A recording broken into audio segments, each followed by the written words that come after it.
Hey guys, welcome back to the part 2 of the Flutter tutorial series. Now in this video we're gonna look at our first Flutter application, the basic Flutter application, and we're gonna run it on our physical phone as well as on our emulator. So what you have to do, you have to start a new Flutter project. Now this option, I told you in my previous video how you can bring this option to Android Studio, and let's create a new Flutter project.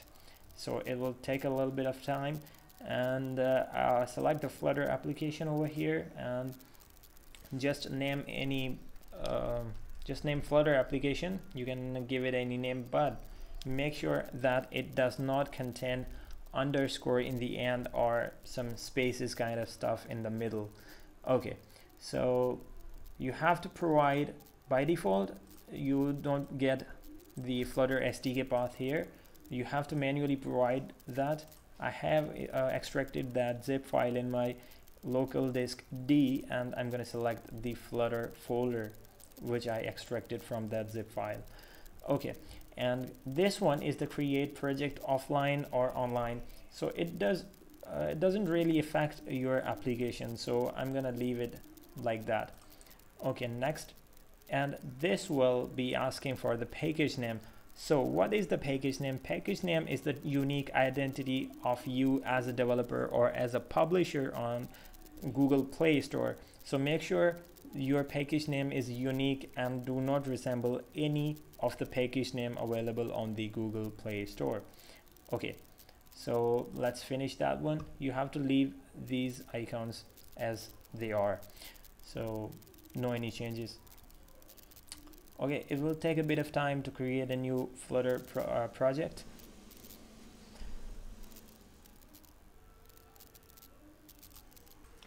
Okay guys, so we are back, and you can see this is the first template project Flutter is offering, and you get this whole bunch of code at once which is readily generated for you. So don't be panicked to see this whole code. So actually this is the template application, and this code is basically for the guidance for the new developers to the Flutter. And make sure to read out these comments and give it a little bit of time and try to understand what these comments are saying. So okay, so let's try to run this application and see which application's code is this. So what you have to do first, we are trying to create an emulator on our computer, and then we will be running it on our physical phone. So first, what you have to do in order to create a new virtual device, go to this icon, usually known as SDK Manager. Click on that and Android SDK. If you are connected to internet, and you will get the list of the available API levels or the Android versions to download, and I have Android 10 already installed and Android 9 and 8.1 as well. So you have to download any one of them. For example, I am selecting Android 7.0 Nougat, and just click on that, select that, and click apply. So it is strongly recommended to download the latest version. Okay, so because it has been already downloaded on my machine, I'm not going to download it again. Okay, you will see this type of stuff, but okay, let it finish, but I'm not going to download it right away. So if it is finished, and you have to just click on the finish button at that time. Okay, so it will be installed, and I'm not going to change anything here. Another way to do this is to go to Android AVD Manager. Okay, and just click on the create virtual device option, and it will bring up the list of devices which you can make as your virtual devices. So I would recommend to go with the Pixel 2 or Pixel 3. In this tutorial we are going to go with Pixel 3 XL. Okay, or you can do it too. And here you will see a list of the API levels, different API levels, and I'm going to refresh it because I have one API level installed on my computer. Okay, so in the last window which version of Android you downloaded will be available here to directly select, otherwise you will have to download that one from here.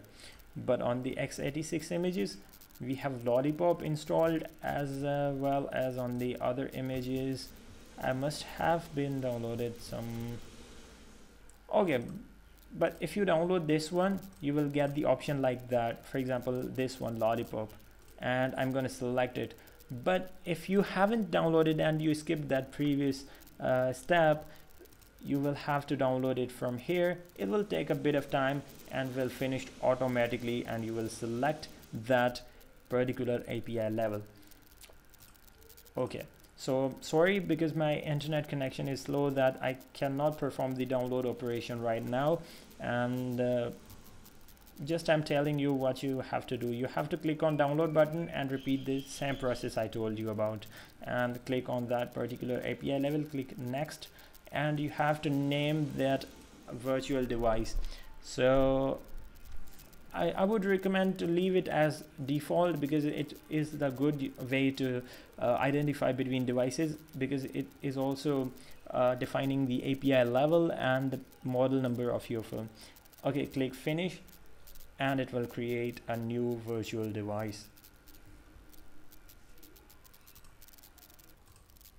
Okay, so it will take a little bit of time, and I skipped the video in that moment.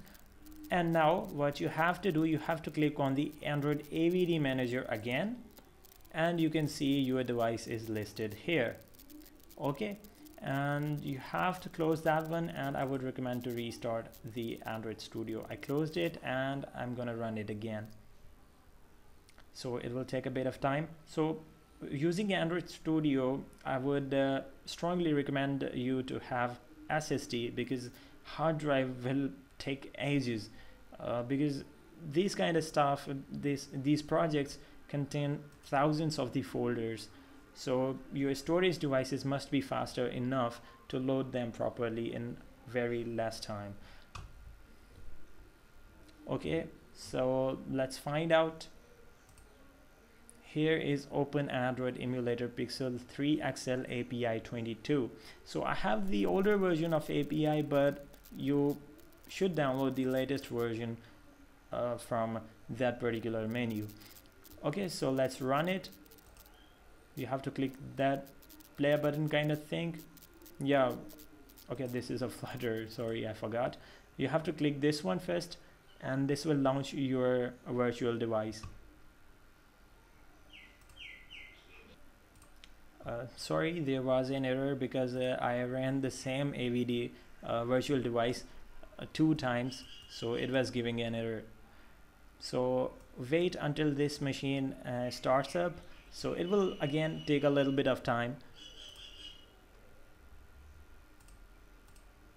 So let's wait. Okay, so it has been started, and let's configure it. Basically we don't need to configure it so much, because it is by default configured, and this is not our primary device to pay attention on. Okay, I'm gonna move it on the different part of the screen here. Now when your AVD, make sure your virtual device is up and running, and now click on this play button.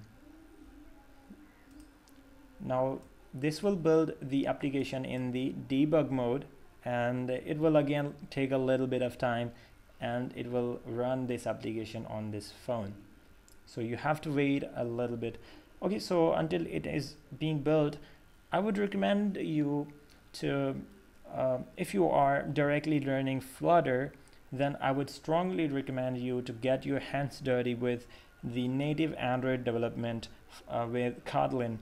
You can do that with Java as well, but Kotlin will be easy enough as you are a beginner.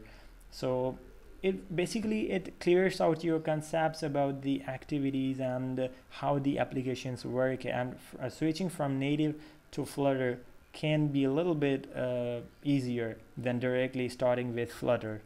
So I would strongly again recommend you to give 2 to 3 hours at least to the native Android development and try to understand what are the activities and how do they work, what are the event listeners, and these are the basic concepts which are just common for the mobile application development, and it is completely regardless of the framework or the platform.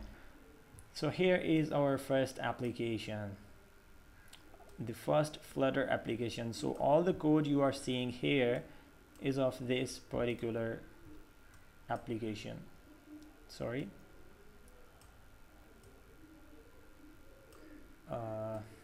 Yeah, this is good now. Okay, so this is the application this code is representing, and this is the basic application. Just you have to click that button and it will increase the counter over here. So this one was for the virtual device. What about your physical device? Okay, okay, so here is our application, and basically this is the demo application, and you can call it as a template. And what it actually does is when you click this plus button, it increases the counter over here. So this is looking a little bit beautiful. Then if you are coming from the native Android development background, the Hello World application, which is default in the Android Studio, from that application, this one is looking far better. Okay, so this one was about the virtual device. And what about your physical device, especially when you have a low spec PC which does not support or which does not perform well on the emulator, because this one is very resource hungry. So you will need your physical phone to connect. Okay, so first I'm going to show you a setting. You have to go to setting. The option may vary on your computer, but on your phone. You have to go to about phone, and you have to tap on the build number, okay, until you see the toast you are now a developer. You have to again and again tap that button. Okay, so once you are a developer, and you have to go back, sorry for that sound. Okay, it's now fine. And you have to go back and search for the developer options on your phone, and and turn on the USB debugging mode. You have to just turn it on. Okay, after turning it on, you have to connect to your computer with your phone, or vice versa, with the cable, usually data cable. And you can find I have TA1004, basically Nokia 8 phone. When I will click this button, it will launch this application on my physical phone. Okay, so this was the basic overview of this application, and in the next video I will be explaining how these kind of stuff or this code works. Okay, so I'll catch you guys in the next video.